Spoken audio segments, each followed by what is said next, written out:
ఒకవేళ నువ్వు దరిద్రంతో బాధపడి నువ్వు అనుకున్నది ఏదీ కలిసి రావట్లేదు, చాలా బాధలో ఉన్నానని నువ్వు అనుకుంటే నీకు ఒక మార్గం దొరకాలి అంటే నువ్వు తైలాన్ని ఒంటికి రాసుకోవాలి.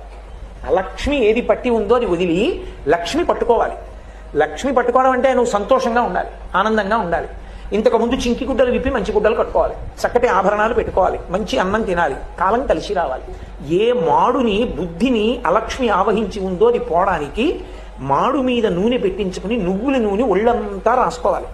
ఒళ్ళంతా నువ్వుల నూనె రాసుకుని తలస్నానం చేయాలి. ఇప్పుడు తెల్లవారుజామున ఒక జాము వేళ ఉండగా అలా దీపావళి పండగ నాడు స్నానం చేసి దీపం ఎవరు పెడతారో అలాంటి వాళ్ళందరికీ కూడా ఒకటి పాప పరిహారము, గంగా స్నానం చేశాడు అని ఫలితం వేసేస్తారు. దక్షిణాయన పుణ్యకాలంలో కాశీ వెళ్లకుండా గంగా స్నానం సంకల్ప సహితంగా చెయ్యడానికి అవకాశం ఇవ్వగలిగినటువంటి తిథి ఒక్క దీపావళి.